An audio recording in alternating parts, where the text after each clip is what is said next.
morning, everybody, and welcome back to the channel. My name is Randa, and today we're starting another week of Randa's Crafty Vlog. It is Monday, June 20th at 10 in the morning.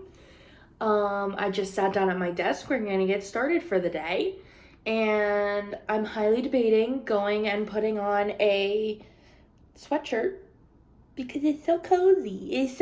Our AC is now working, and it's nice and cozy cold in here, and I want a crew neck. So I might do that.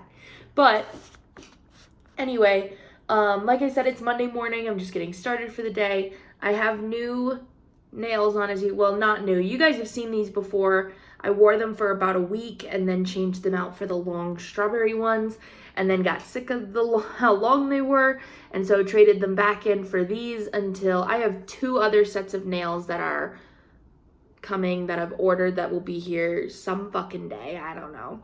And so while we're waiting for those to come in, I'm wearing my cupcake ones again. These are from the Etsy shop Nails by Gemma. Really beautiful. She has some beautiful nails and they're beautiful quality. But I can't order from her very often because she's based in the UK and shipping is like $13. So, but I do have these from her and they're fantastic. So Nails by Gemma, Gemma. Oh, and I'm also trying out a new hairstyle today. I think it's kind of fun. I have a hard time with my hair because I am A, lazy as hell, and B, very like sensory sensitive. And so I definitely have like sensory processing disorder and ADHD, which makes sense. And so it's like my hair has always been hard for me because I don't like it being down, and there's very few hairstyles that feel comfortable for me and yet still look presentable and that aren't too hard to do, because one of my favorites is doing like the two Dutch braids that come down here. But that takes like 20 minutes and my arms are tired and it's difficult. I don't want to like just do a French braid every day. It's not happening. So I'm trying this today where I just do a normal ponytail, but I just braided the ponytail. And I like it because otherwise I end up putting my hair in a bun every fucking day, and sometimes I'm like, I feel like a slob that it's my 7th day with my hair in a bun, but like that's the easiest and most comfortable way for me to wear my hair because it like doesn't touch me at all, which is very fantastic. Also, one of my sensory sensitivities, I don't know if anybody else can relate, I shower every day, but washing my hair is very difficult for me. For some reason, the stimulation that comes from washing my hair can be very overwhelming sometimes. And so it's like, I don't wash my hair very often. And so therefore it's like, I need a hairstyle that not only keeps it off of me for sensory purposes and out of the way for sensory purposes, but also is okay when it looks like a giant fucking grease ball like it does right now. Like this looks like a slicked back ponytail even though it's dirty as hell. So it's a bit difficult to find a hairstyle that works for me. So I decided I was gonna try this instead of a bun today. And I think it's cute. I think it's fun. So, but that's that. And we had a really good weekend.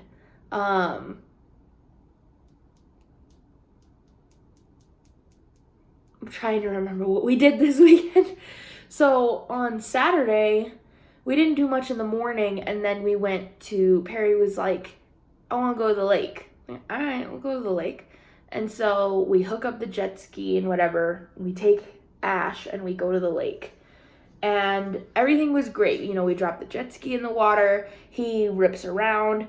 It's it's a lake that's actually pretty cool that he can meet us like at the beach. We can sit on the beach and he can just like pull up his jet ski to wherever we are. And it's cool. So I went and set up the chairs and brought Ash and stuff while we were ripping around, or while he was ripping around. on the jet ski, and then he came and pulled up on the beach and sat with us for a little while. Ash was having the best time. She loves the water. And we went swimming with her a little bit. Everything was great. And then he was like, I'm going to go back out on the jet ski again. I said, great, have a good time. And he gets over there and like, I don't know, is fiddling with it. And then he looks up at me. He's like, where's the key? I'm like, oh, fuck me. I don't know. He was like, I left it right here in the jet ski. I was like, fuck. So he starts looking around. He's looking all over the jet ski. He's looking in the water. My first thought is it like fell into the water, and therefore it would have like washed up on the shore near us, because the jet ski was right there. It's not like it had any space for like, oh, the key like drifted into the beyond. No, it would have come right to us. And it's a long key. It has like a big bungee on it because it hooks to your wrist. And it's bright green. And so like it would have stuck out like a sore thumb. And we're looking all over and cannot find this key. And we're looking at each other and we're like, huh? Like, did it grow legs and walk away? Like, I don't fucking understand. And so we're looking for like 20 minutes. Poor Perry's getting really frustrated. I'm like, how the fuck? It won't start without the key. So how the fuck are we going to get it back to the boat ramp so that we can get it back on the trailer and back home? How are we going to do that if it won't start? I don't understand.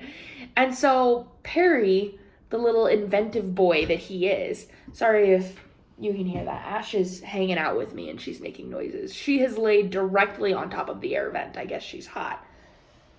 You happy, honey? So he starts being inventive. And he's like digging through our bag that we brought. Like we have snacks and our clothes and stuff. Like he's digging through it. And he's pulling things out and like trying to make a makeshift key. And I realize he's trying to make a makeshift key. He pulls out my set of keys and pulls a key ring that like I wasn't using off of it, so the little metal rings. And then we have like little snack size bags of pistachios because he loves pistachios. So he eats the pistachios and then like rolls up the bag and walks over to the jet ski. And I'm like, are you telling me that you're going to try to pick the lock, I guess, not even, like, of the jet ski with a key ring and a plastic wrapper? Like, I want to see if this works. So I'm sitting in the chair and I'm watching. And he's fiddling over there, and he can, like, you can hear it, like, kind of get started when he turns the thing, but, like, it doesn't, like, catch. It's, like, not quite.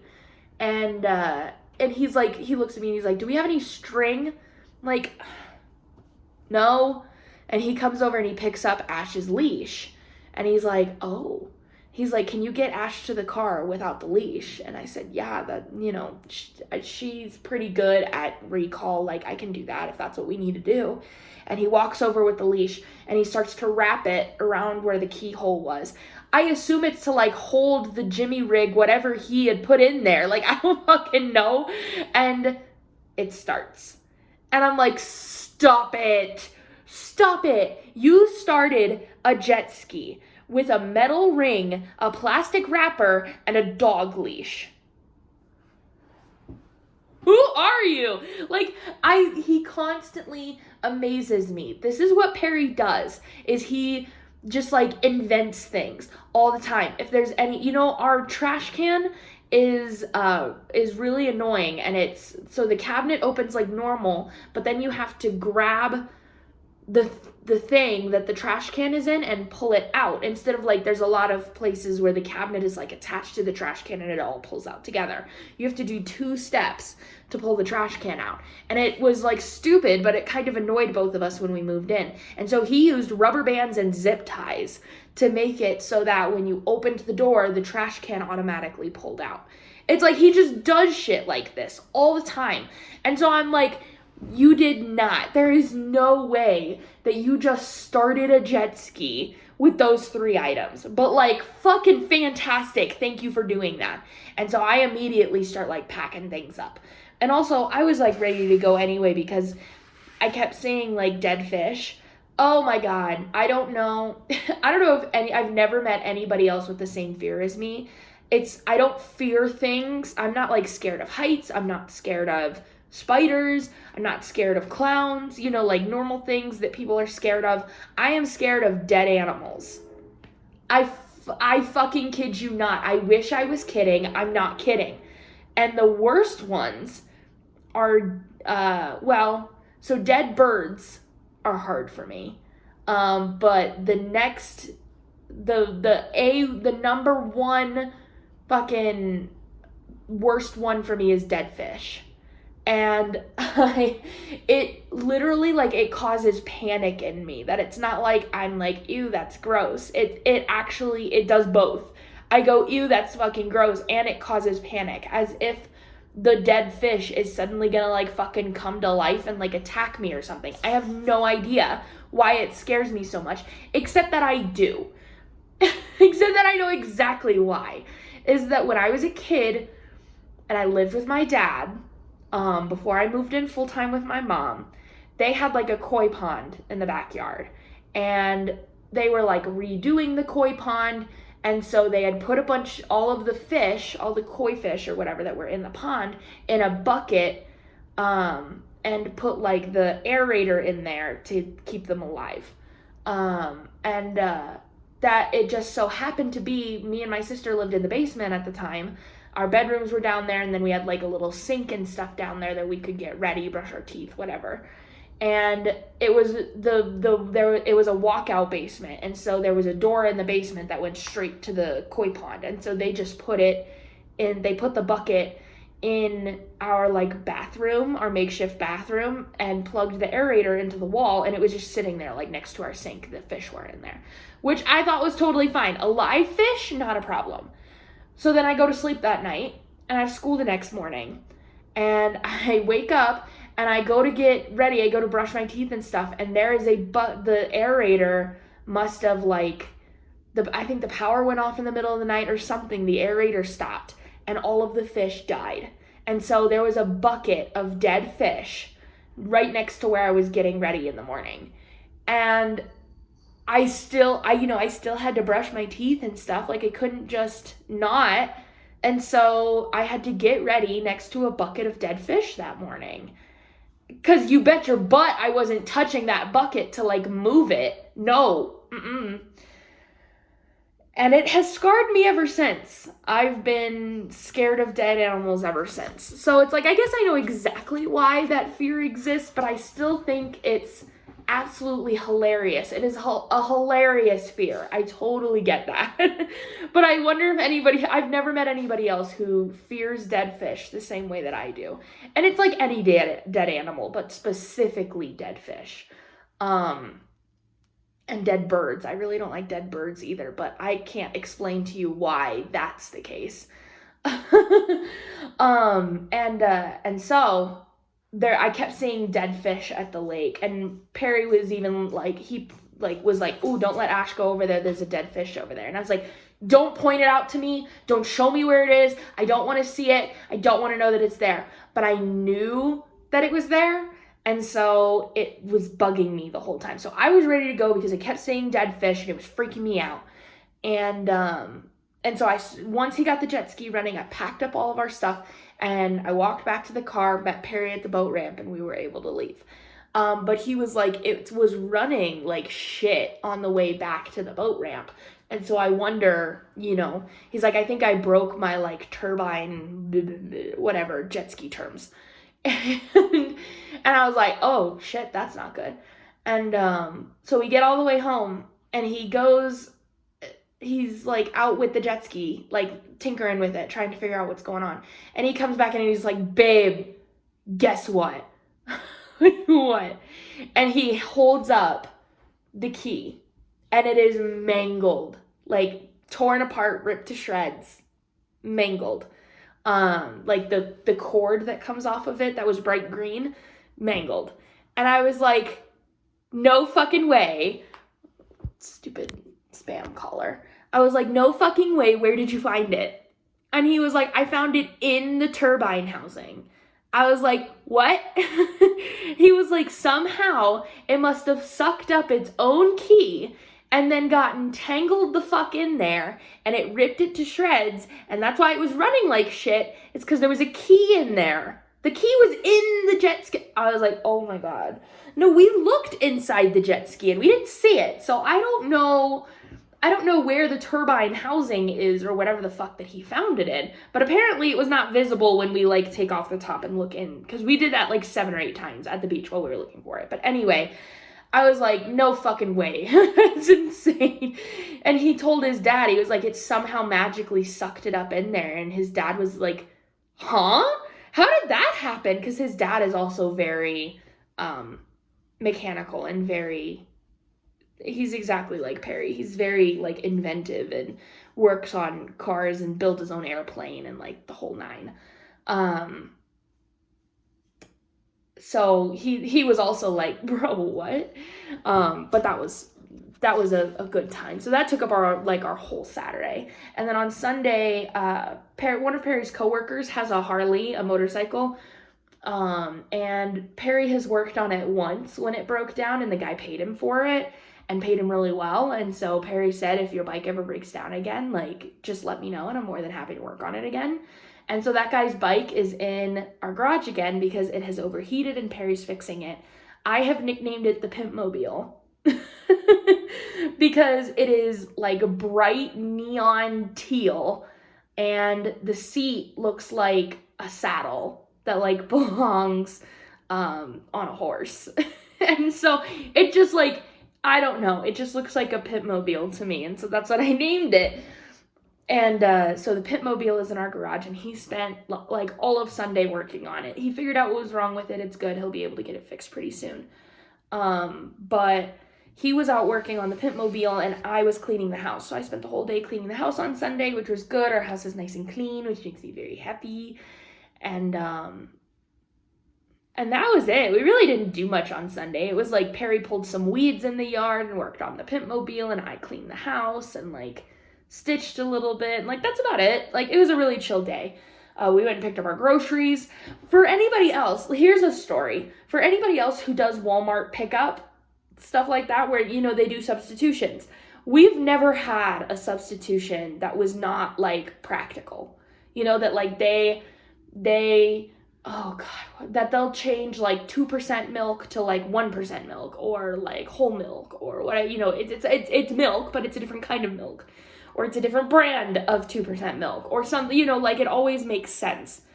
And this was the first time that we got a substitution that we were truly like, huh?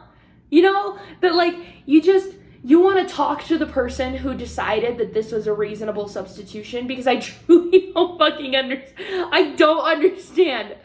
We ordered a pizza, a frozen pizza from the freezer section. And it got substituted with 2 bell peppers. A pizza got substituted for 2 bell peppers. I would love to have a conversation with the person who did that, because what the fuck? What was the thought process? I have to know. I don't fucking understand. And so it was the first time when we showed up at Walmart and they go, did you see the substitutions? And I go, yeah, I did. Can you get rid of the bell peppers? Because we ordered a pizza and they gave us bell peppers. And he looked at us and he was like, I get it. I'll take those. He was also like, oh, fuck me. Like, it was so dumb. I just thought it was so stupid. Perry and I laughed about it for like 10 minutes because we were like, what are we going to do with 2 bell peppers? Like, we wanted a pizza. I don't understand.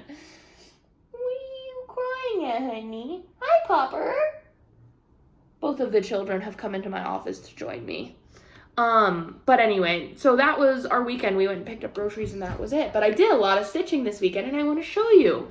So, here's what I've been doing. So I moved the Q snap down so it looks a little bit different than when you saw it last time. But I finished this. Have I showed you guys since I finished the sun? I don't even know. I finished the sun compass. I finished this little band, the end of the banner right here. I did the border down until it met the sun, and then it'll go all the way, not over, but it'll go all the way down to the end of the page. And then what else did I do? I finished City Hall. So this was like half of a building, and I finished that out. And then I did these two little houses, and then street, so that it says Main Street. And then I started working on, there's like a sign right here. There's like a little guy on a horse, like whatever. There's some stuff over here. And I started working on that. So this is where I'm at. I'm like getting really close to done with this page. And this is 3 out of 6. So I'm almost halfway done with this whole piece, which is very exciting. So that's what I've been doing all this weekend. Oh, Ollie. Oh, he is here. Hello, my son. Can you... Ollie has come to say hello. Do you want to say hello to the people? Hi. This is our son. His name is Ollie. Hi, bud. Want to say hello to the peoples? You like hanging out on Mommy's desk?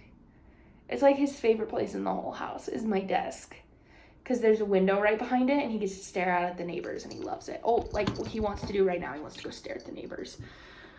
But anyway, I guess that's that for the weekend. I've been talking for 21 minutes. Why do you guys let me talk for so long? Oh my God, anyway, I'm gonna do the Am I the Asshole story for the day, the Reddit story. Like I said, it's an Am I the Asshole? It was posted 4 days ago, but it has a bunch of rewards and it got a lot of engagement. So, oh yeah, I think I kind of remember this one.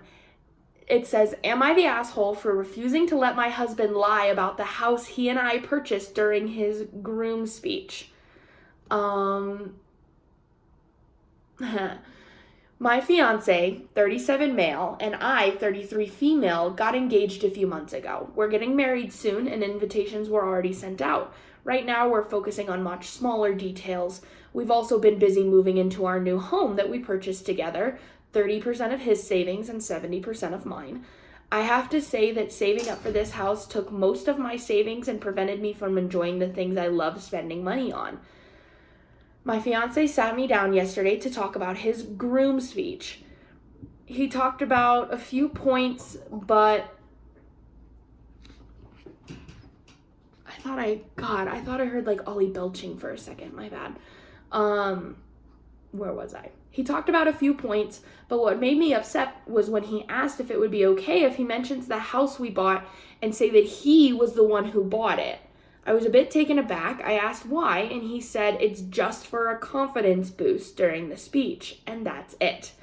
I said I didn't feel comfortable with that idea because I think it's unfair not to acknowledge the fact that I'd sacrificed so much to be able to buy the house. I reminded him of how much I contributed, but he said that doesn't change that it's our house, so it shouldn't matter to me if he said he bought it himself or we both did. I refused because then people will always think the house was bought by him, which is something that will never change no matter how hard I try to prove that I contributed 70%. He got mad at me and said that I was really overthinking this whole thing and making a big deal out of it. We got into an argument and he started yelling, saying that this is just one favor he's asking me to do, and yet I'm making this ridiculous small request my hill to die on. He's basically sulking, and now he's out and refusing to answer my calls, so basically he started the silent treatment till I cave in. Am I the asshole for making this my hill to die on? No, you're not the asshole for making this your hill to die on. There's an edit at the end. I guess I'll just go ahead and read it. Edit, my fiance comes from a more humble background and money has always been a struggle for him and his family. It's become obvious how insecure he can be when it comes to money, especially when he compares how much I make versus how much he makes. I've never made him feel less than, and he has never took advantage of me in any way, and so his recent request really caught me off guard, to say the least. Yeah, listen. Perry and I just bought our house together. This house that I'm sitting in, we bought this together. Both of our names are on the deed. Both of our names are on the loan. We've lived here for 3 months together. It's our house. We bought it 3 months ago. Like, it's very new. Because I'm self-employed, and because when we bought this house, I was still in college, I had like no financial leg to stand on. I made an income, and I contribute an income to this house that like I still pay a good chunk of the mortgage, but loan-wise, my income meant nothing because I was self-employed and still in college. And my business is like less than a year old. And so there's no financial leg for me to stand on. The only reason that I'm on the loan is because I have a really good credit score, and combined with his really good credit score, it helped us get a better rate. So basically, because my income didn't count for fucking shit, he bought this house by himself. Technically. According to the loan, Perry bought this house. Yet, if he ever came to me and said, I want to present it as I bought this house, as, he bought this house, I would be fucking furious because it is also my house. I also helped pay the down payment. I also helped pay for the inspector to come. I also paid for a bunch of the furniture in the house. I also pay mortgage every month. I also, it doesn't matter. It doesn't, that the husband's point is true, that it doesn't matter what percentage of money each of them put into it. It's still their house. Yet, he's the asshole for trying to say that therefore it doesn't matter if he takes the full. No, that no longer applies. That no longer applies because it's still, how does the fact that, it doesn't matter who contributed, it's our house, therefore I'm gonna call it mine. How does that doesn't make any sense. Your argument doesn't make any fucking sense. What did he say? I can't even remember. I reminded him how much I contributed, but he said this doesn't change that it is our house, and so it shouldn't matter to him if he said we bought it.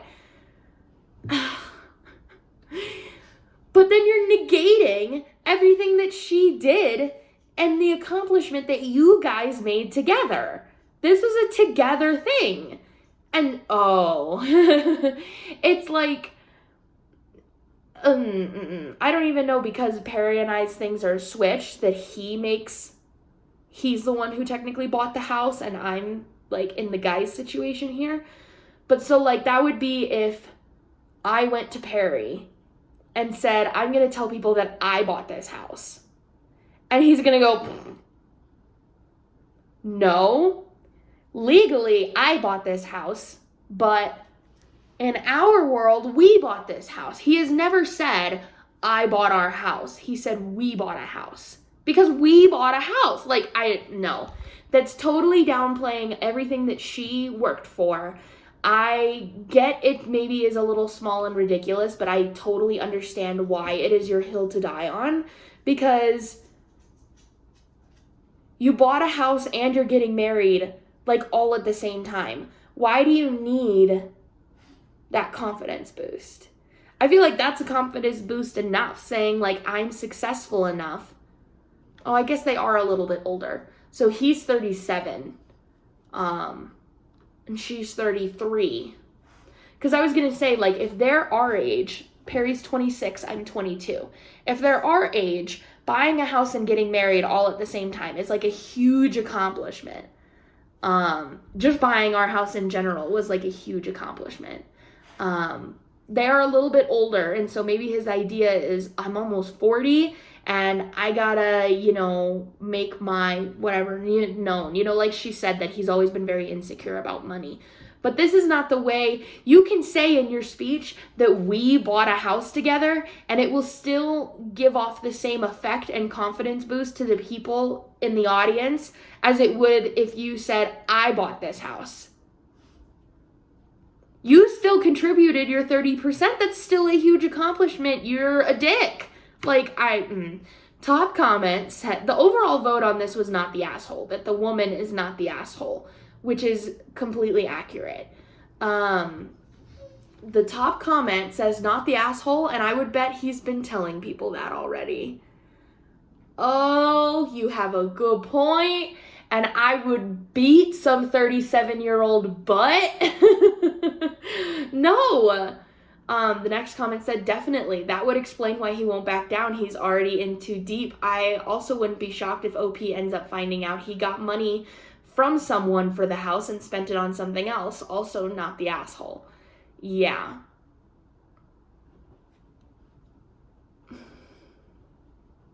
Fuck. Yeah, let's see if there's any... It's a throwaway account, but let's see. No, it doesn't look like there was an update, but she did comment a few times. So the comment says, don't cave in. Let him run the silent treatment. Also rethink about marrying this guy. He's behaving like a child, not the asshole. And OP responds and said, yes, the silent treatment. I hate when he does that. Every time we fight, and it never ends till I come forward with an apology. Although sometimes I believe he's the one at fault. It's tiring, and I've had this conversation with him a million times over, but to no avail. That, honestly, girlfriend, should be a huge red flag to you. Huge. Because that's not okay. That's childish. And there's a difference between needing a moment to think about what you want to say and being quiet for a little while because of that, or saying, I need a break, I can't talk about this right now, and being quiet for that. But the fact that he will not stop until you apologize, that is so unhealthy. So unhealthy. Do not cave in.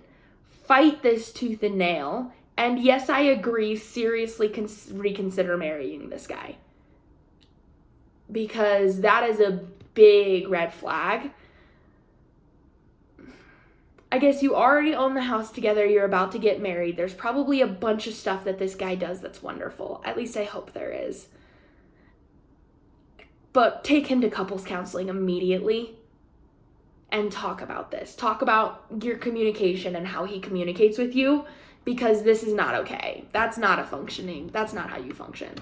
The other comment she replied to says, he has probably already told lots of people about the fact that he bought the house himself, and this way you don't get to find out about that little fact.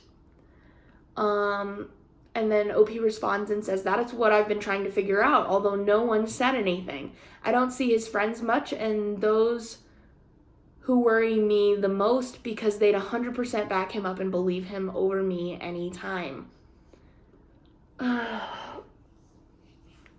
You guys need to go to couples counseling immediately before you get married. That's all I have to say. That's all I have to say. Because the way that you guys communicate with each other is obviously not okay. And this is the only thing she's posted. This is a throwaway account. So this is it. Oh, girl. Take him to couples counseling immediately. Immediately. And one of the comments said that, like, I hope you have a legal agreement protecting your 70%. And, like, I kind of hope you do too, because this is hard. This is really hard, that, like, the way he's talking to you and the way he's communicating with you is not okay. So go to couples counseling ASAP. That's all I have to say. But like I said, those are the comments, and there's no update. So I really hope that she's okay and that she's taking him to couples counseling, because girl, no. Anyway, let's move on to the crafting wow of the day. I forgot to save it before I started recording, so we're going to save it right now. Okay. Here it is. Don't you love it? It says, I made some mini strawberry cake roll earrings from polymer clay. This is on Reddit, and this is in the subreddit called Crafty.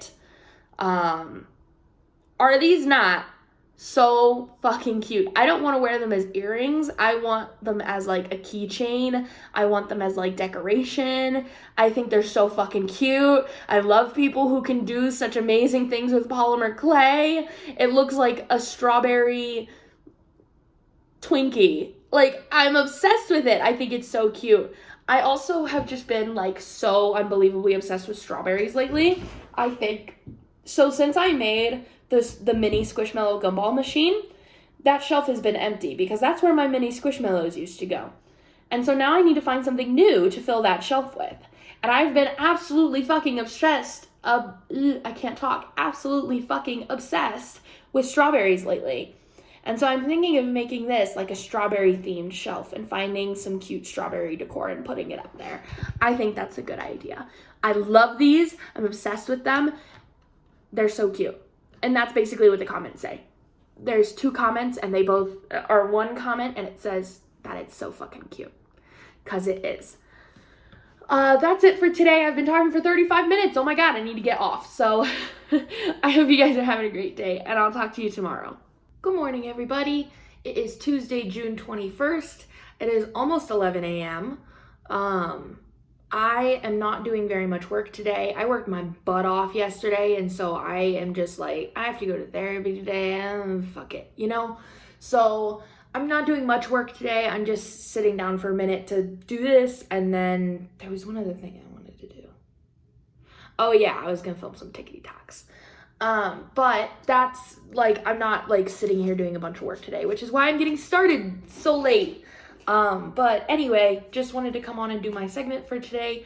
Yesterday was a crazy day for me, business-wise. It was very exciting. My stomach was like doing flips by the end of the day.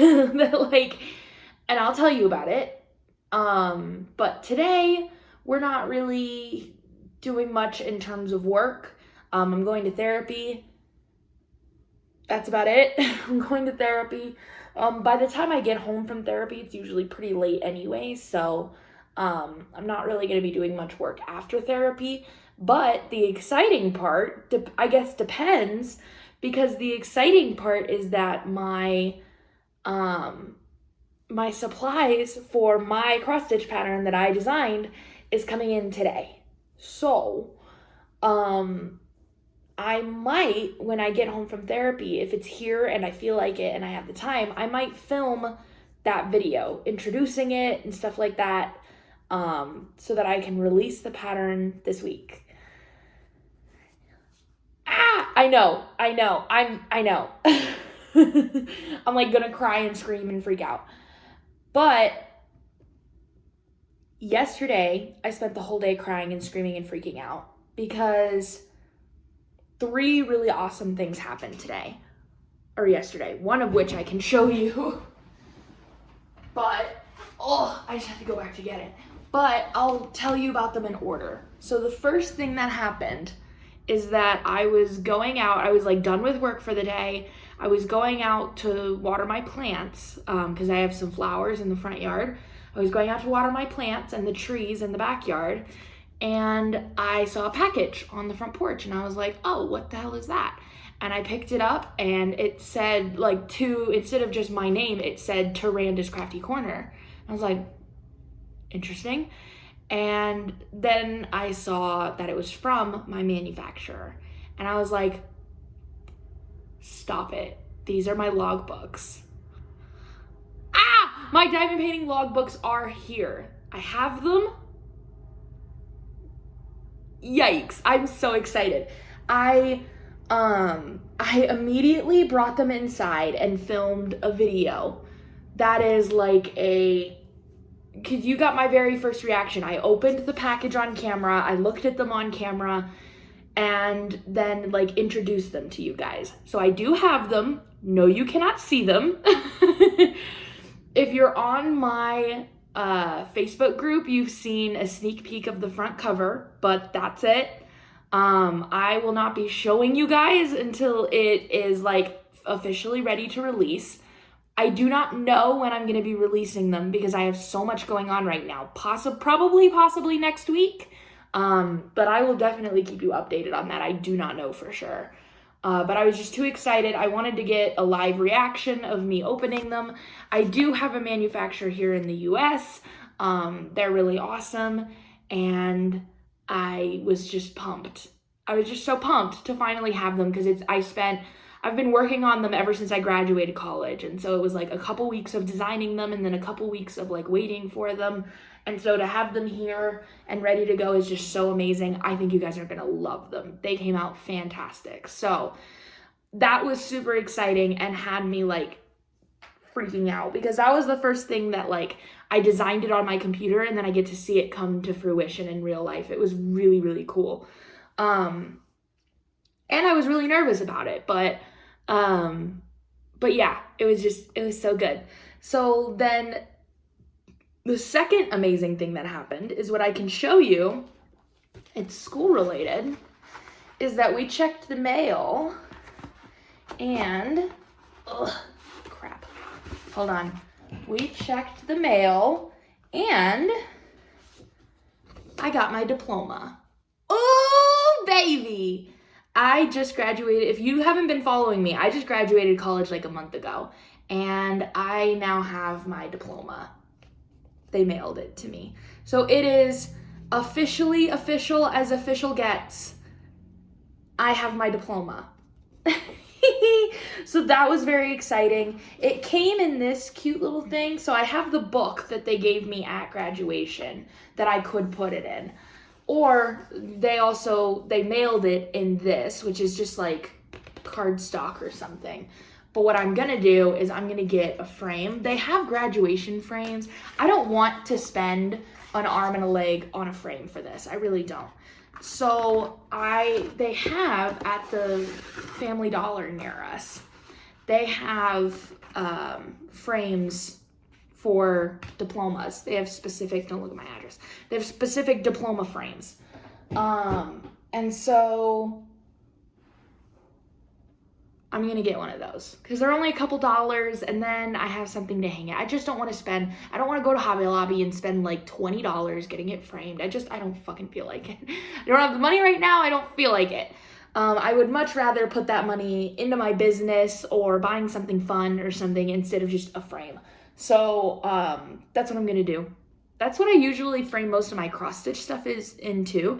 Is if you go to Family Dollar or the Dollar Tree or whatever, they usually have a lot of different like framing options. And yes, they are cheap and yes, but it goes on your wall. They look the same. Like the one that I framed, if you saw my framing video for Dreaming Girl, when I framed that, it was a couple videos back, that's a Dollar Tree frame, like, and it looks fantastic. So I am just going to go I'm today on my way home from therapy, I'm going to get a frame from the Dollar Tree and I'm going to frame it. And then I'm going to hang it in my office.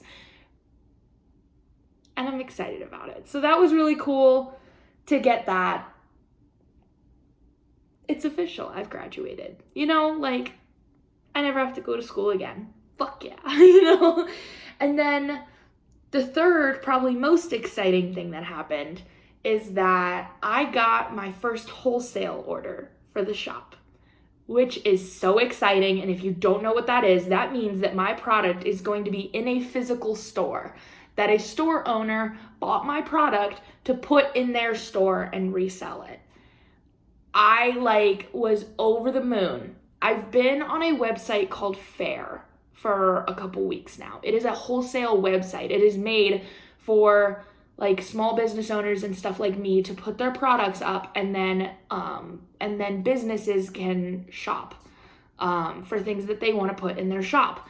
And I've been just sort of waiting. It's been sitting up there for weeks. I've been waiting for something, and I just finally got my first wholesale order. And it was a good sized one. It was all wax, but it was 6 different scents of wax, 5 of each. And it's going to be in a little boutique called Julie's Diamond Art in Belvedere, Illinois. I didn't know that a diamond painting specific store existed, but it does. So if you're in the Belvedere area or somewhere close to there in Illinois, it's up by Rockford, you will have, my wax will be in that shop soon. So that was like so exciting. I was like, this is the start of it. This is the start of like having my products in shops across the country, and like, how cool is that? And I just thought it was so cool that we're going to be in a physical store, and it's very exciting. So when I see my employee on Thursday, I'm going to help her make that order, package it, all the good stuff. Because I'm so fucking excited about it. So Perry and I went out last night to celebrate, because it was a very exciting moment. Yeah, I was like, stop it, I'm gonna cry. I was like, I'm gonna fucking cry. I'm gonna freak out. I got logbooks, I got my diploma, I got a wholesale order. I'm gonna fucking cry. It's a very emotional day. So I had quite the emotional day yesterday. But I was just floored, just so excited. So, this is how it all starts, you know? Like, I love my business, and I'm proud of it, and like, I hope I get to do this for years and years and years, you know? That like, I hope that this is my job until I retire. I get so emotional about it. Anyway, I want to show you guys what I stitched last night also, because I did stitch. So, oh God, I can't remember where I left you guys off on. I think, I had done the word street. I had done those. So I finished these little motif thingies right here. And then I finished up this little sign, and then made the path that goes across here. Next is there's a little like guy riding a horse right here. And then there's a building right here. And then I need to finish the border all the way down. And that's the end of the page. So I'm getting really close to being done, like getting a page finish, but like I said, for my cross stitch pattern, the supplies from 123 Stitch are coming today. And so either today or tomorrow, I'm kitting that up. So I'm not going to be able to, I don't think I'm going to be able to get a page finish on this before I start the next one, but that's okay, because we'll come back and we'll pick her up. But yeah, I'm very excited. I'm so excited. Everything is just so exciting, and oh my fucking God. Anyway, let's do the Reddit post for today. This is in the subreddit just called Relationships. This is not relationship advice or whatever. It's just called Relationships. This was posted 6 days ago. So I am excited to see if there's going to be an update on this one or something, because the title is I, 21 female, caught my BF, 20 male, of 6 years sexting another woman, but I don't think he's in the wrong. Make it make sense. It's like, no, from the title, I don't fucking understand, but I assume we'll understand as we get in. I mildly remember this story, that I don't fully remember all the details, but I do remember reading the title and going, huh? So the post. Hey, this is literally my first post here. I made this account just to talk about this because I feel like I can't go anywhere else without being judged and told I'm absolutely crazy. Anyway, I, 21 female, and my boyfriend, 20 male, have been together for 6 and almost a half years, which means we got together very, very, very young. Yeah, so she's 21. They've been together, they were like, what, 14 when they got together? Something like, is my mathin'? I don't think so. Anyway, very young. We've experienced most first things together, like traveling, getting drunk, and sex, obviously. However, we didn't initiate our sex life until 2.5 years into our relationship because, as I've said, we were really young, which was cute but also created problems in the long run. We basically have no sexual chemistry because our relationship was never sexual. This resulted in a lot of awkward moments, weird conversations, and unsuccessful sex. Once we became adults, we began to talk about it more, which improved our sex life slightly, but we're still not compatible. My BF starts talking about some kinks he has and refers to them as being nasty and being ashamed of himself. Poor guy. This made me panic slightly because what on earth could be so terrible? He's always been the most vanilla person in bed, so I was clueless. After some deep talks, I came to realize he was into BDSM and being submissive. I was so relieved. This is a very common kink and very doable from my part, really. she's down for it. Fantastic. Now here's where things start going downhill. Our sex life hasn't changed despite me knowing what he likes, because he refuses to act on it, almost like he's hiding this part of himself. I've asked to sext multiple times and he always says no because it makes him awkward and uncomfortable. We also don't exchange pictures or videos for the same reason. I would rather we did, but obviously I respect him and I never push it. Last night, however, for the third time in this relationship, oh fuck, I've caught sexual messages between him and another woman. He's literally starting the conversation by asking them to step on his throat. Go off, my guy. The conversations are never long, max of 5 messages exchanged. They never show any intent of meeting up and being physical. They are only exchanged during the down periods of our relationship. So I confronted him. He admitted to it for the third time, and his reasonings are always the same. I can't be like this with you because even though I'm sexually attracted to you and I have these kinks, I don't want you to see me in such a degrading and submissive manner. I don't want you to get icky and disgusted. And I do this when things are bad in the relationship as an escape. I feel stuck and this makes me feel free and I can be my truest self. That is so sad, my guy. That is so sad. You should be... Anyway, I'll talk about it later. He always says he goes for women who he doesn't know and he doesn't care about their opinion, even if they think he's disgusting or a pervert. And this is where the problem lays, because I completely understand where he's coming from and I understand why he'd behave like that. I'm the cute type of girl. I can see why he feels judged and awkward to ask me to step on his throat. I don't think he intends to hurt me. I think he resorts to his dark side when he's trapped and he's ashamed of showing me that. I just don't know what to do. I've reassured him the last 2 times this happened. I told him I wouldn't think bad of him because I'd like to explore that sexual side too, but it's clearly useless. If I stay once again, I've given him the green card to keep cheating and I'll become paranoid and insecure. If I leave, I'll leave behind my best friend and the person I've always loved. He's an insanely good person with a pure heart. I'm lost. Help. Oh boy. Listen, that is so sad that he feels like he can't be his truest self with her, that he can't show these kinks without feeling like she's going to judge him. That's really sad.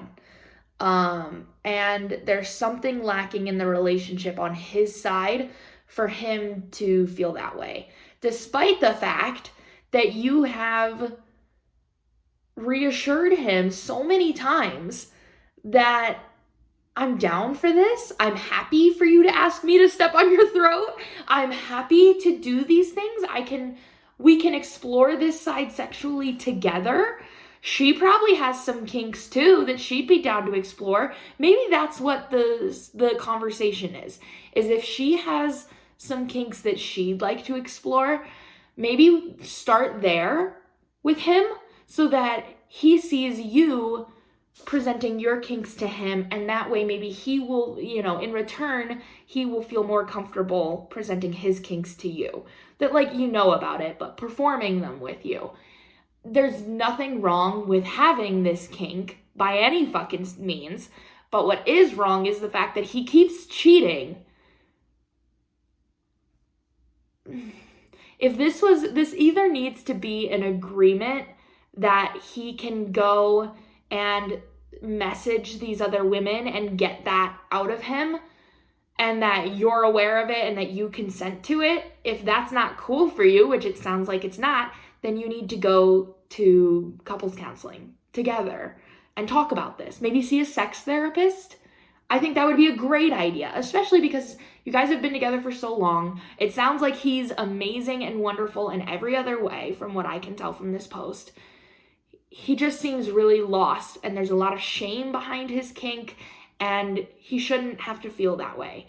So I think it would be really beneficial if you guys were to go see a sex therapist and then couples counseling maybe at the same time, so that you can talk about why he doesn't feel comfortable sharing this with you.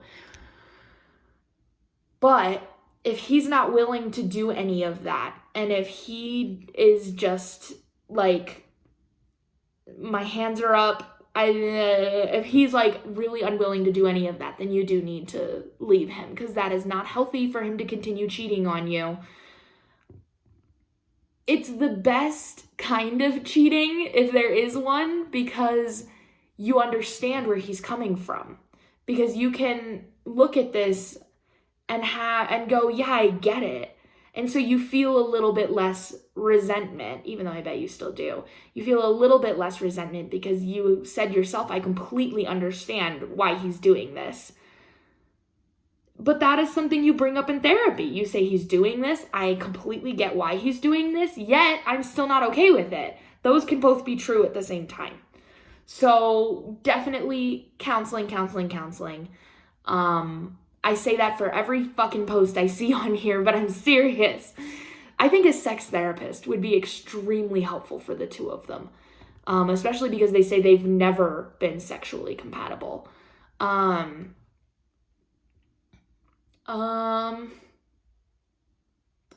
Top comment says, this reads like he is only willing to explore his sexual fantasies with women he doesn't respect, and that's a very big red flag for me. Plus, good sex is something you should not deny yourself in life. If you guys don't have chemistry, call it now and explore other options. I wouldn't go so far to say as to call it now. I didn't see it as he only wants to explore it with women he doesn't respect. It's just women he doesn't know and therefore doesn't care about their opinion. He so strongly cares about his partner's opinion. But if some random person on the internet says, you fucking suck, then you kind of like, all right, good for you. You know what I mean? And so I bet he feels the same way. I don't see that as I see the cheating as a huge red flag, but I don't see the women he's choosing as a red flag. Maybe that's just me. Yeah, and the one below it says, yeah, and on top of that, it sounds like he's being a creep and sending women fetishy messages without their consent, which is why these conversations never last more than a few messages. Yeah. He is being a creep, and he needs to stop. Counseling. I think if you really want to save this relationship, you just need counseling. That's it. That's all I have to say about that. I don't think, if you really want to hang on to it, I don't think it's necessary that you jump ship immediately, but you need to immediately go to counseling. Oh yeah, she posted this in it. She posted it in relationship advice. It got locked twice. Finally got approved in relationship advice, and then the only one that really got any traction was in relationships. But she posted this like 5 or 6 times. She's really would like some advice. Oh, look at this. Oh god, this post is way too long, so I'm not going to read the entire thing. But the top part says, invite him to go to sex therapy with you. Oh, yes, what did I say? And you should both have a couple of sessions on your own with the therapist as well, so that you can speak vulnerably together and individually with someone who can be objective, help clarify your thoughts and feelings, and mediate your communication. That is what I said. A sex therapist doesn't teach you how to have sex. They help you explore, verbalize, and share the complex, scary, tender, deep emotions and urges we have around sex. There you go. Thank you. Get professional help.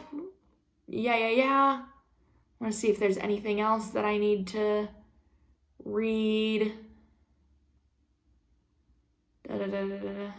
However, if you cannot collaborate, if he cannot respect your boundaries, if you can't, without fear or feelings of obligation, agree to things he wants, and same for him too, then you two should separate.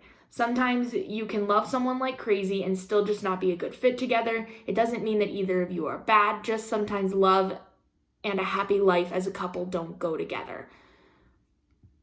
Thank Thank you. It says start with a sex therapist and go from there. That is exactly what I said. Start with a sex therapist, and then if you guys still can't figure it out, then separate. But I don't think this is a run immediately.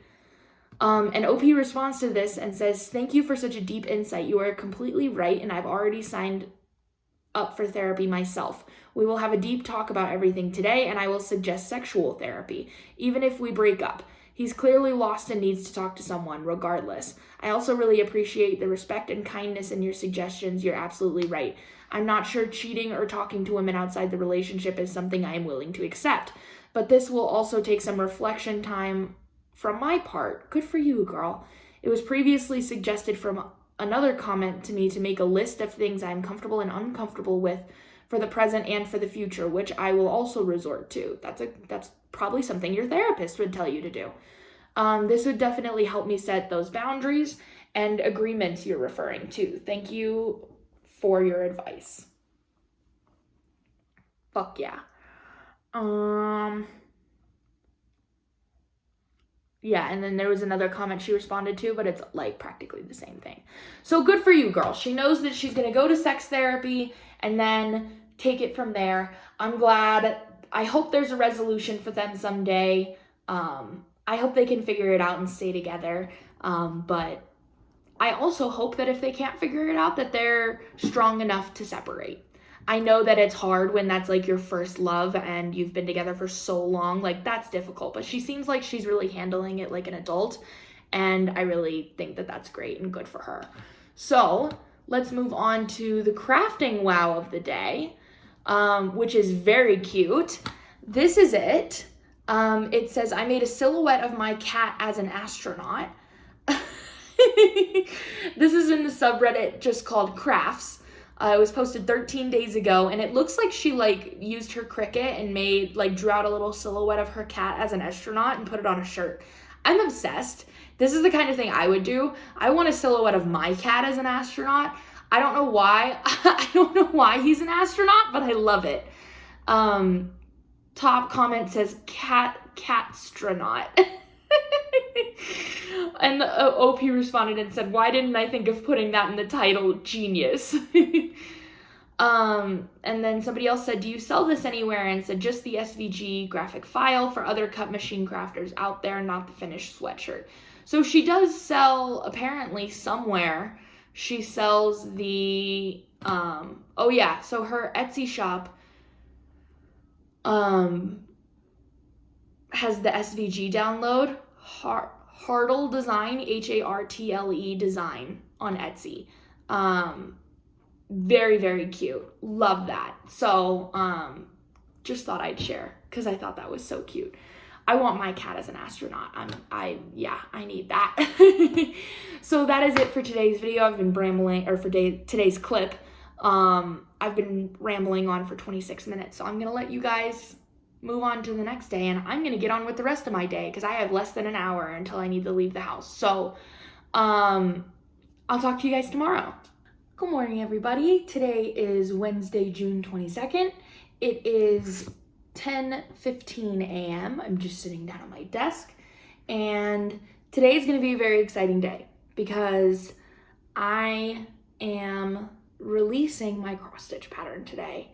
So it's a big day. Of course, I don't know. So anyway, that's happening today. I'm nervous, but I hope it's gonna go over. I hope it's gonna go over well. Oh, I need to light my candle. I forgot to light my candle. Yesterday was not like a crazy day by any means. I didn't do, there it goes. I didn't do really too much work in the morning or any work at all. And then I went to therapy and I came home and I came home to about like 7 gajillion boxes. There's a lot. Oops. I can't. There, see? There's a lot. So, I'm bringing those all to my employee tomorrow. They're all to help like pack the, to help like package the logbooks and the candles that we're going to be doing and everything like that. Just bigger boxes, because that stuff is not going to fit in our bubble mailers. So that's fun. And oh yeah, and then on my way, I came home to all of those on my porch. But on the way home, I stopped at Family Dollar, and because I wanted to get a frame for my diploma. So I did get a frame for my diploma. I also realized that it was like the perfect size. The diploma frames were like just the right size for my cross stitch pattern that I haven't, my cross stitch, not pattern, the thing that I cross stitched that I haven't framed yet. I showed it in my Dreaming Girl framing video. I think it's the Merry Christmas Sal from Tiny Modernist. And I have it, but I haven't framed it yet because it's like exactly 8 by 10. And so it doesn't fit in an 8 by 10 frame. And so these diploma frames are 8.5 by 11. I went, perfect. It'll fit perfectly in there. So I got a second one to frame that in. It's black, and they didn't have a white one, or I would have gotten a white one to put the cross stitch in, because I was hoping for a white one, but I also was like, I bet Perry has some white spray paint or something. I could paint it if I really wanted to. I think that was kind of it. Yeah, I bought a pair of sweatpants also at Family Dollar because they had them like on sale. And I had a pair of really awesome sweatpants, men's sweatpants from Goodwill, and the drawstring, that's what it's called. The drawstring broke. And I have to get them pretty large in order for them to be like long and comfy enough. And so when the drawstring broke, they were way too wide, that like I need to get them in like a 3X so that it's long enough and big enough. But then, I'm not a 3X, so I have to like tie it up. And so then they didn't fit anymore. And so I've been looking for a new pair of sweatpants. And so when I saw those at Family Dollar, they were on sale for like $5. And I was like, that's about the price you would pay at a Goodwill. We don't live anywhere near a Goodwill, so it'd be a pain in the ass for me to go and get another pair. And these are brand new. Instead of, Goodwill, they're donated. So I went, fuck yeah, and I bought them. I haven't tried them on yet, but they're 3X, so I think they'll fit just fine. And then I do want to show you, I did frame my diploma, so I'm going to show you. I have it over here on the wall right in front of my door. This is it. I put it in its diploma frame, and then I hung my tassel that I graduated with on it. I think it looks really good. I'm really proud of it.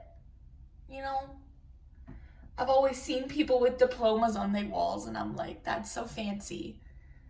Now I have a diploma on my wall. It's pretty fun.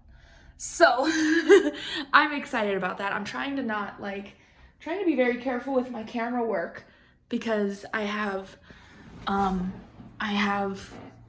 things that you're not supposed to see sitting out. The logbooks are sitting out, and I'm not ready to show them to you yet. So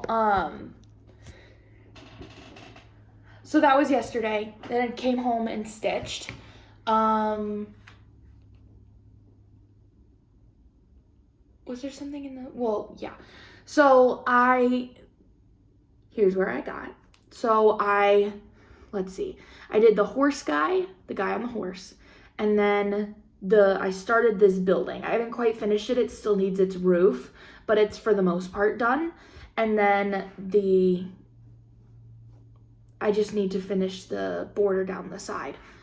But, so once I finish the border down the side and the roof, this will be a page finish. But I'm not going to get to a page finish on this quite yet because I'm releasing my cross stitch pattern today. So these are the supplies from 123 Stitch to do my own pattern.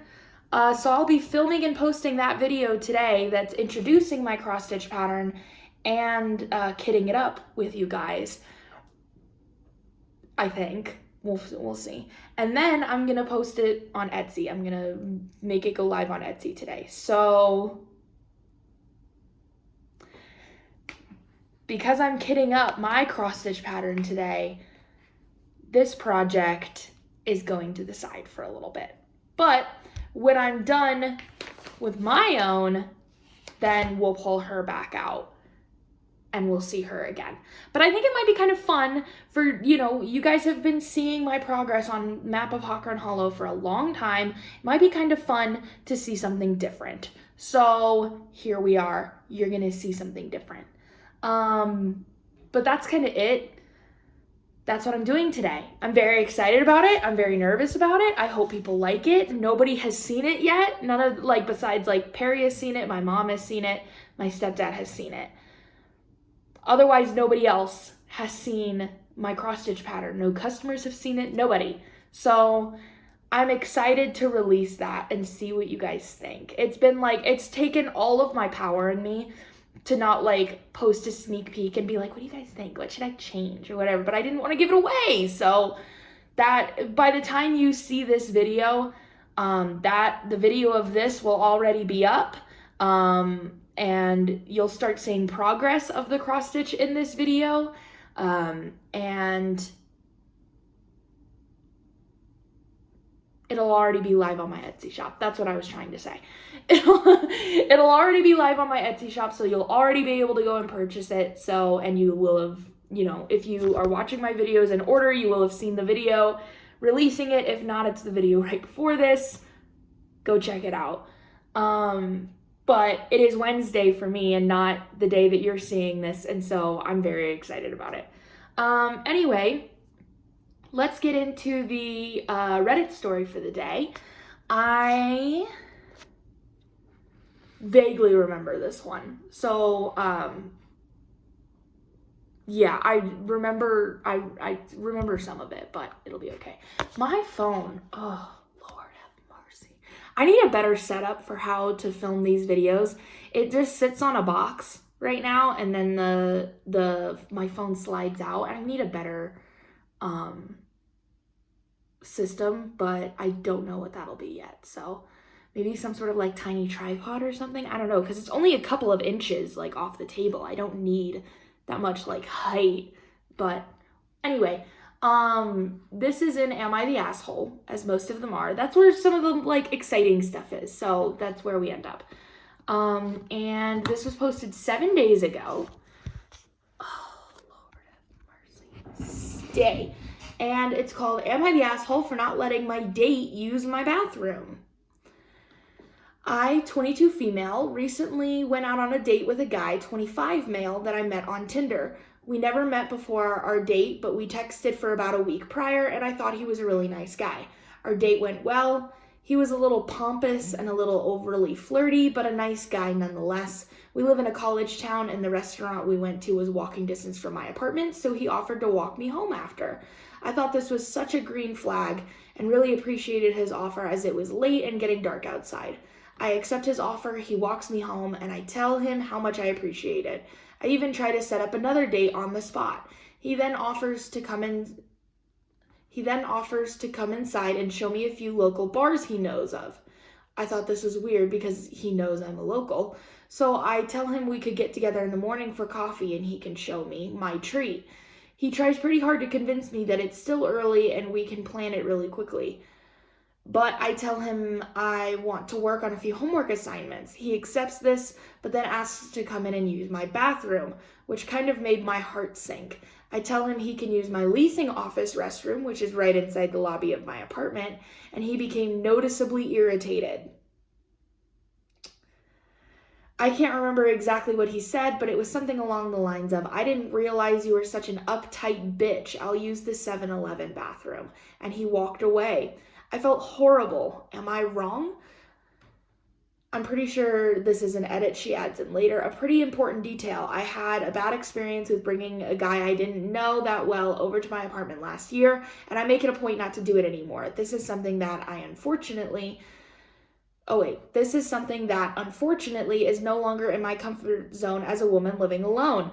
Fair.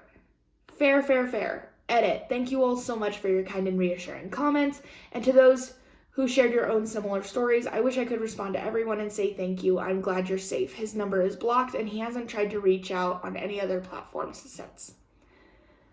That's the end of it. So, no, you're not the asshole. And that was the overall vote on the post as well, was not the asshole. Especially since you added the important detail of the bad experience. I think this guy's a fucking loony bin. And I can 100% guarantee you that he was just trying to get in your pants. If there was a restroom right inside the leasing office and he got angry that you offered that instead of the one in your apartment and then called you an uptight bitch, yeah, he was trying to sleep with you and and he was mad that he didn't get his way. So good that you blocked him. He is not a nice guy. Yeah, throw him to the curb. That's all I have to say. You did the right thing. I'm glad you're safe. Because I would have been worried that he might have tried to like force himself on you if he got up there or something. So the top comment says, not the asshole. You just left a place with a bathroom and you gave him an alternative. He was trying way too hard to get in your apartment to have good intentions. I completely agree. There were no good intentions there.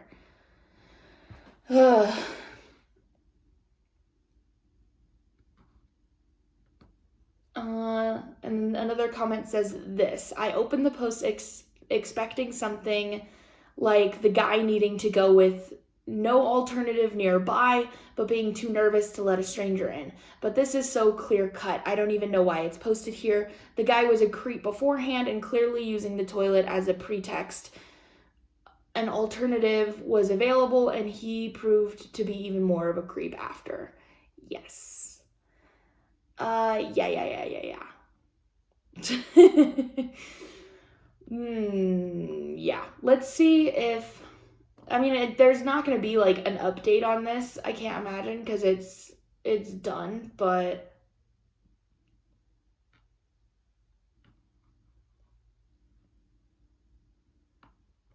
Where's the... Oh, she posts a lot.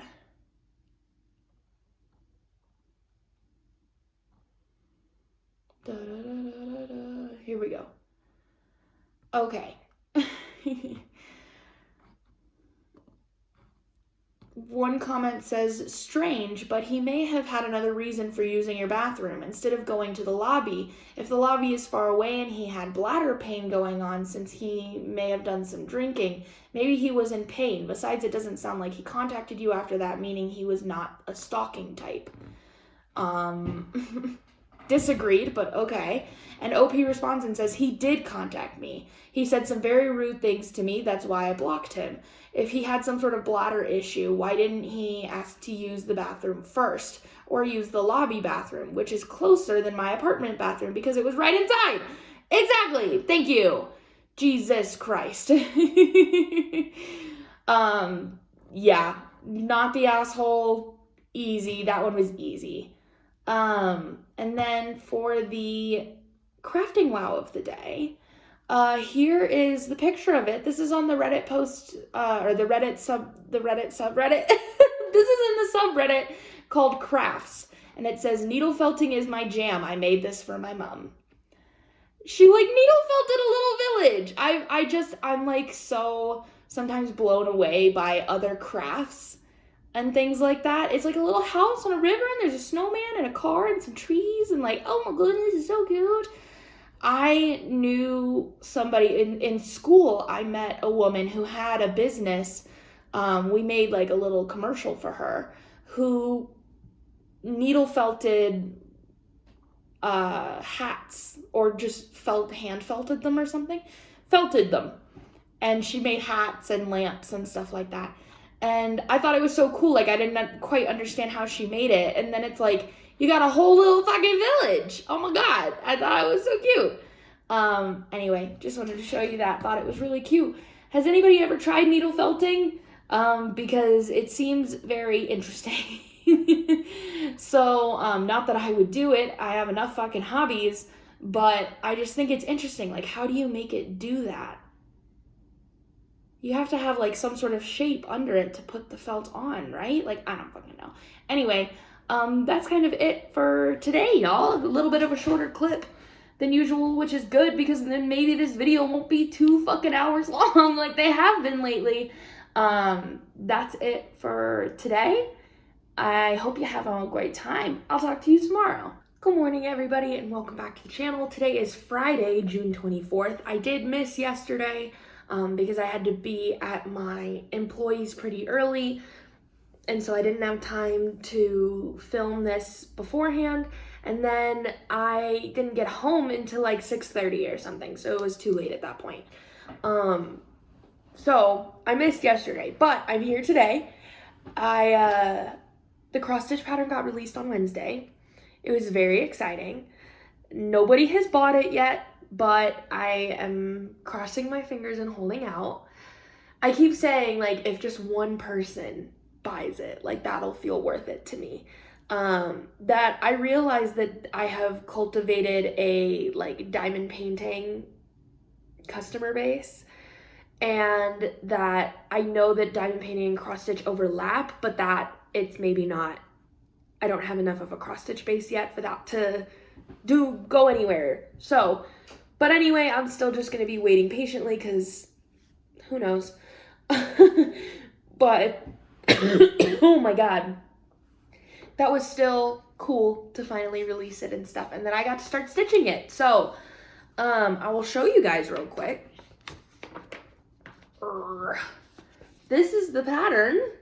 I don't think I've showed you guys on here yet. This is called Crafting is My Coping Mechanism. It is the cross-stitch pattern that I designed. It is my very first one, so please be nice. But yeah, and I've started working on it. It is available on my Etsy shop to purchase. The PDF pattern is available. And I started stitching it on Wednesday night. And so here we are on Friday. So I've got the words, crafting is my coping mechanism, the little pin, the little diamond, start of the scissors, and a button. Here's the one thing that I will suggest to you immediately off the bat if you like this pattern. That this is my, I'm designing for the first time ever mistake. And this isn't even a flaw in the design, it's a flaw in my math skills. That I didn't realize that the measurements that I had for the pattern, the ones that are listed on the pattern themselves, are for if they're stitched over 1. So I'm stitching this 2 over 1. And unfortunately, if I were to stitch it over 2, it would just be barely too big to fit on this piece of fabric. I got a 9x13 piece of fabric. So here's my suggestion. Is that if you want to do this pattern, you get the fabric that's 1 size bigger. I'm pretty sure it's like 13x17 is the next size up of the antique white Lugana 25 count. Do it in 25 count because I don't know the math for anything else.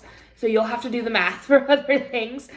And there's calculators, there's cross-stitch calculators on the internet. The stitch size is still accurate. So 158 by 126 stitches, that's how you'll be able to do the math on how big of a piece of fabric you need based on what count of fabric you want to do it on.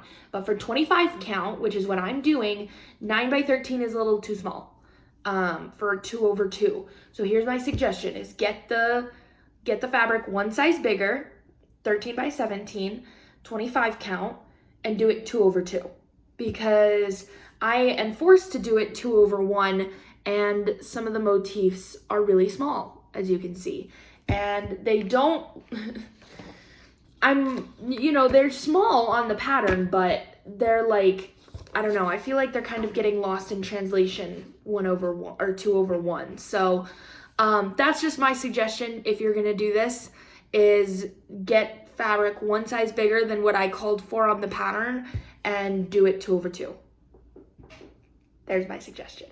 But I think the words, even on 1 over 1, the words look awesome. Crafting is my coping mechanism. Yes, amazing. And I think some of the bigger motifs, like the scissors and the bobbin and this yarn and stuff will come together really well. What I've done so far is this diamond and this button, which can be really small.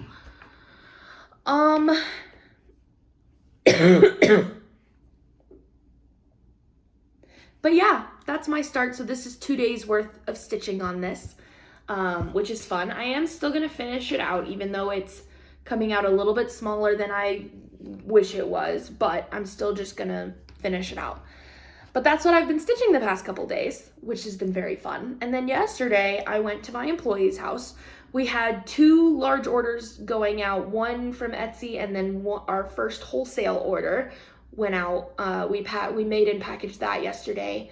And then we have a lot of products that are getting released soon, a lot of new products that are getting released in the next 3 or 4 weeks. So just over the next 3 or 4 weeks, we will have like a new product every week as far as I can tell. So just keep your eyes out because it's going to be like a busy next month of product releases. And so we planned all that out, and then we did our very first, for those of you who don't know, the plan is that we are going to be releasing our own handmade scented candles, and they are going to match the scents that are in the putty and the wax, so that you can light one while you're diamond painting with it and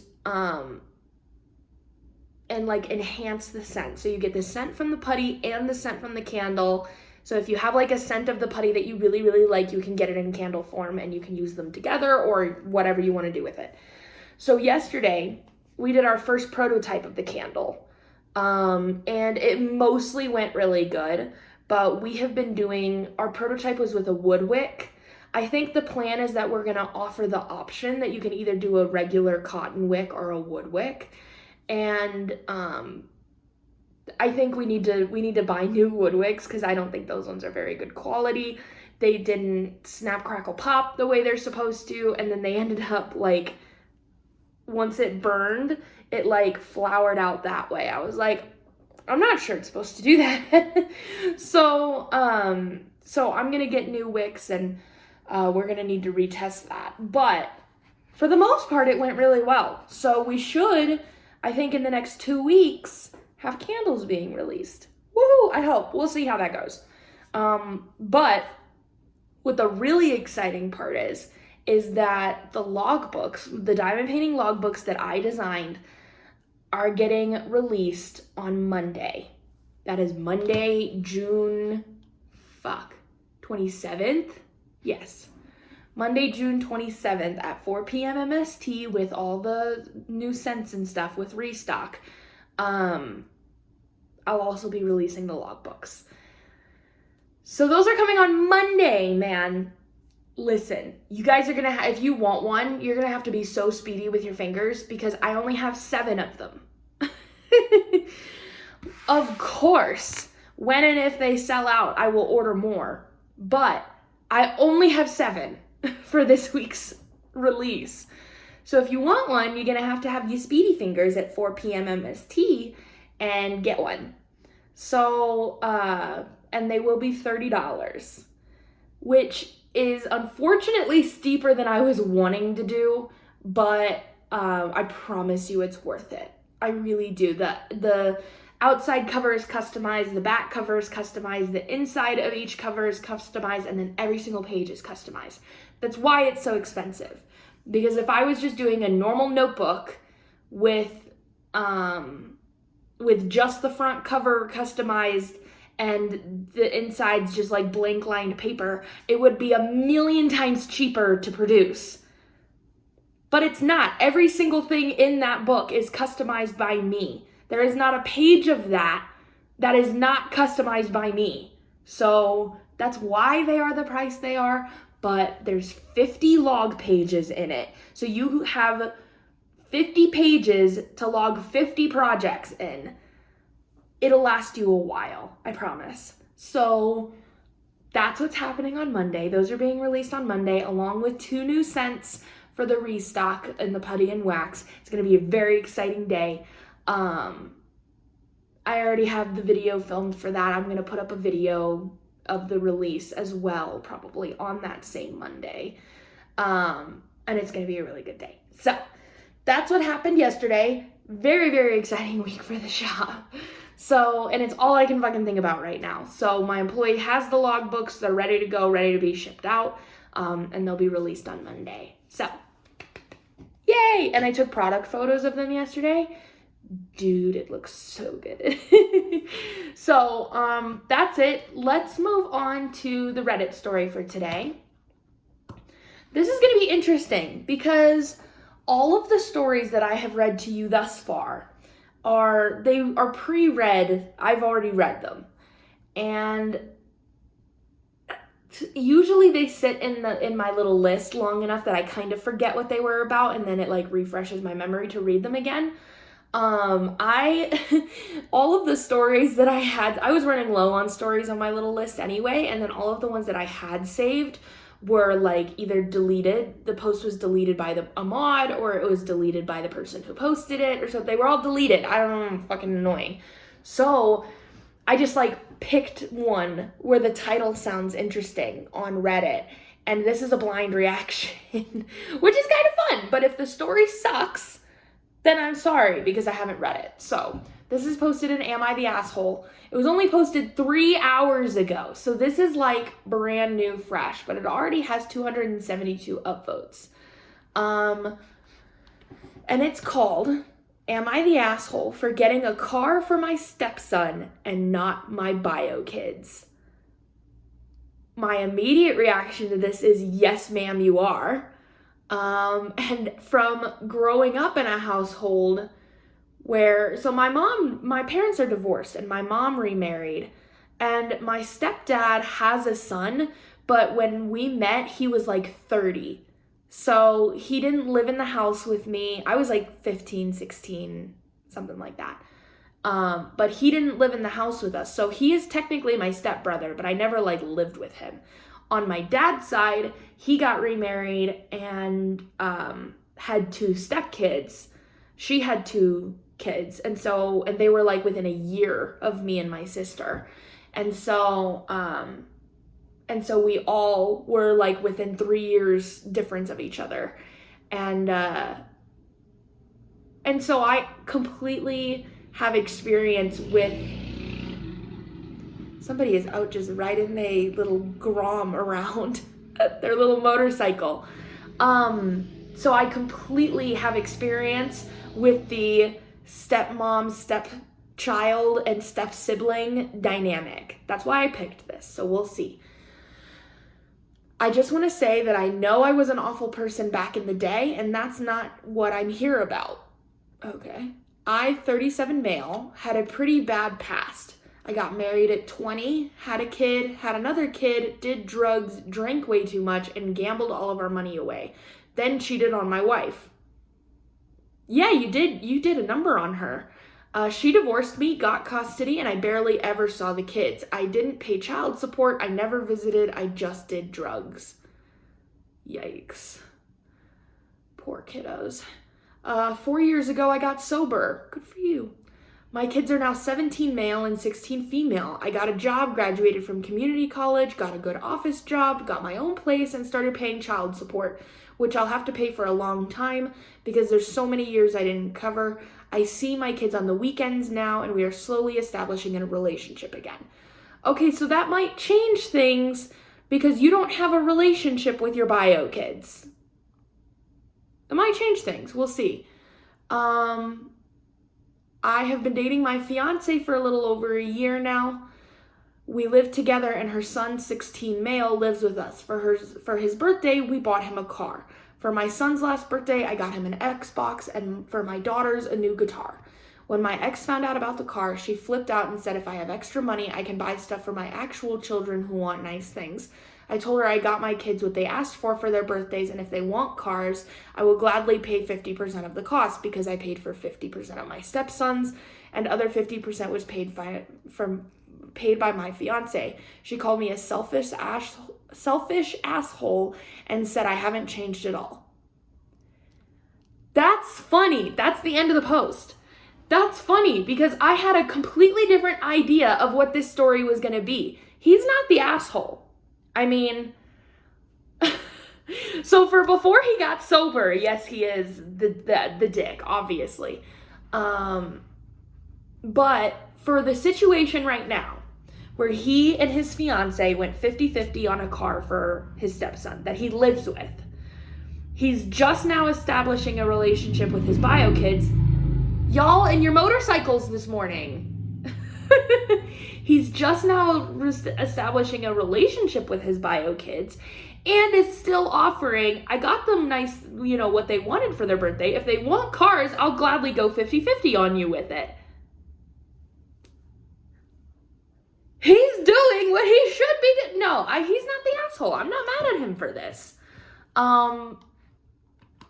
She's kind of ridiculous for calling him selfish because he's offering, if they want cars, let's get them cars. What do you want him to do? What do you want him to do? You're like, I don't know. Like, I get they're his bio kids. I thought this was going to be a whole dynamic about, like, how you treat your stepkids over your actual kids.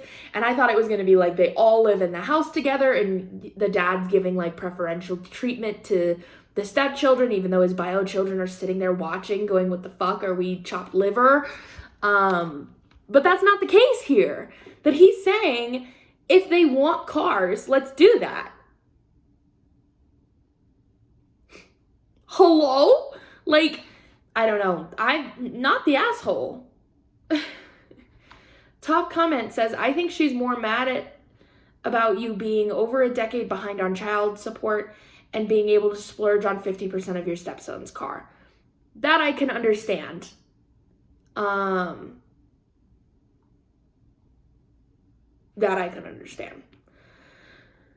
The next comment or replying to that is, especially when he gambled her money. Is it included in the child support, or instead of paying her back, he just put it on a new car for his kid he has known for a year. For a kid he has known for a year. I mean, as long as he's still paying his child support. Like, yeah, he missed over a decade, but I bet that this is me insinuating, I guess, and he doesn't mention this, but this is me insinuating that he had a conversation with his wife when he got sober, and that they agreed, yeah, you've been shit for a decade, but you're going to start paying child support now, and it's going to be okay. That, like, they agreed on that, and they felt that that was okay. It doesn't say that, but that's what that's what I took from what he said. That's what I just assumed, was that they had a conversation and agreed that he would just pay his child support now, and that he'll pay it for a long ass time. And as long as he's paying his child support, he can do whatever he wants with the rest of his money. I don't know. And then the next comment says, it's not even his stepson, it's just the son of a girl he's been dating a little over a year now. Pay off your debts and pay back child support, then start paying for your GF son's car. I don't know. I kind of disagree. I don't think every penny of extra money you have should, I don't know. Maybe it's because I don't understand this financial stuff and I just don't understand it. That it's like, I want to know I need a bit more like background. I need a bit more background on their child support agreement. That did they agree, all right, he's just going to start paying child support again, and then we're good. Because if that's what happened, then he can spend his money on whatever he wants. And if that is paying for half of this kid's car, then fantastic. And if that's donating to charity, then fantastic. And if that's handing $50 to a homeless guy, then he has the right to do that. Somebody he doesn't even know. He could buy a car for somebody he doesn't know, and that's his business. I don't know. The next comment says, exactly. Shouldn't that extra money be going to the back child support he neglected to pay because he was a deadbeat dad? Again, I don't know why. I guess I can't tell you exactly why I don't agree with that, except for the fact that if that's what they agreed on, was that he was going to just pay child support, then as long as he's paying his child support now, then he can do whatever he wants with the rest of his money. If that's what was agreed on, was you're going to pay child support and any extra money you have goes to back child support or goes to our children or whatever. If that was the agreement, then this is a different story. But we don't know what the agreement was between them when he got sober and what child support happened. Yes, he was a deadbeat dad, but what about now?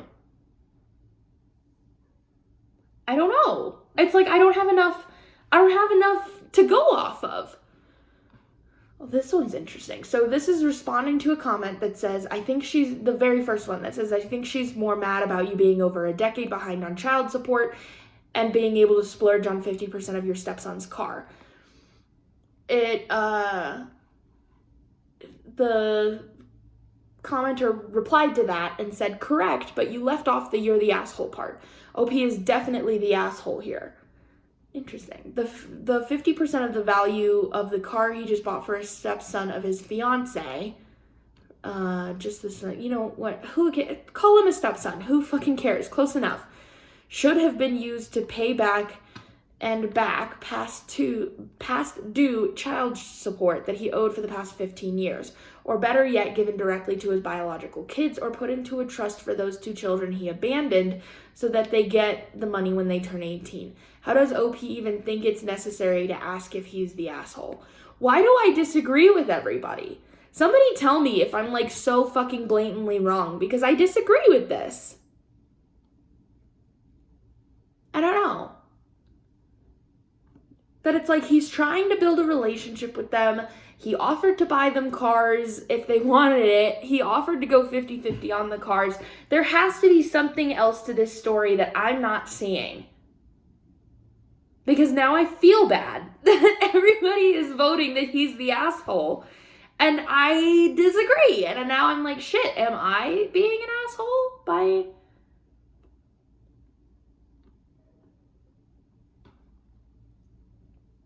This one says, info, did your bio kids know that cars were on the table? Also, is your ex capable of paying for half of 2 cars? That is important info.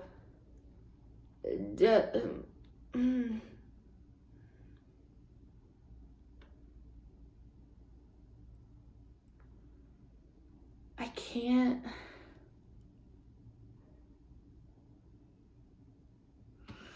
Okay, this comment says, this is an interesting take, but I doubt their mom could pay for anything since OP hasn't been paying shit for the past 17 years.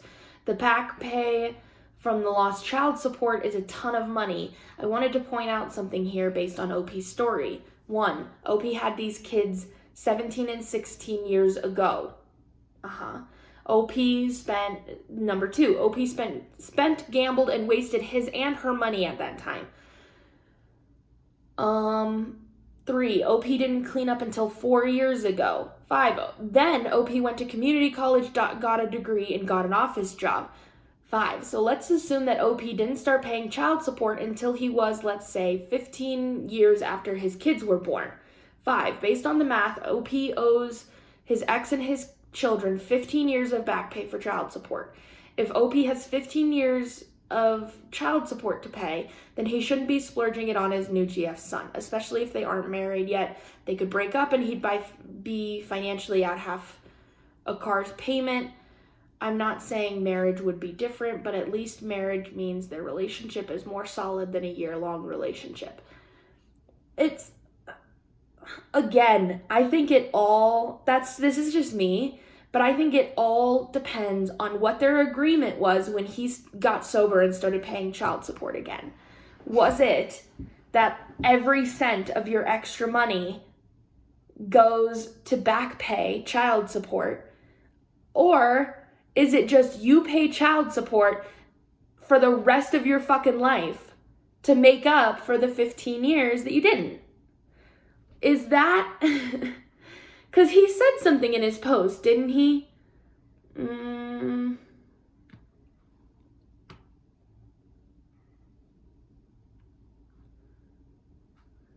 Yeah, got my own place, my own job, and started paying child support, which I'll have to pay for a long time because there's so many years I didn't cover. To me, that sounds like he'll be paying his child support until the day he fucking dies because he missed like 15 years of child support.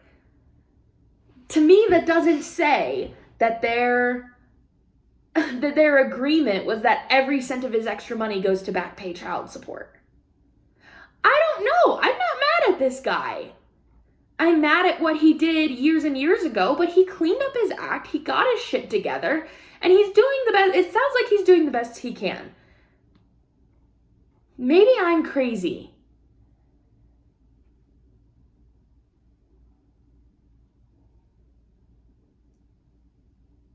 I don't know. I don't know. Maybe I'm crazy. I do think he was a shithead for abandoning his children, not paying child support, being a fucking deadbeat dad. Yes, agreed. He was a deadbeat dad and he sucks and he owes his bio kids the world. But everybody is saying it should go to back pay child support. That was not the agreement, though. And he's offering his kids.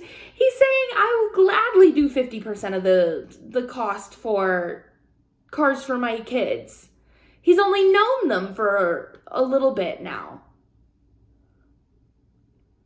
He's been sober for 4 years, but who knows when he started seeing his kids. He now sees them on the weekends and we're slowly establishing a relationship again. I don't know. Maybe I'm insane for this and maybe I'm the asshole and maybe we need to vote that Randa is the asshole on this one because maybe there's something I'm not understanding about this story. And I'm sorry if there is because everybody in the comments seems to disagree with me and I don't know why I don't. Anyway, let's do... This is why I read the stories first. But anyway, so that I don't like make a fucking fool of myself. But anyway, let's hope I didn't make a fool of myself. But we're gonna do the, hold on.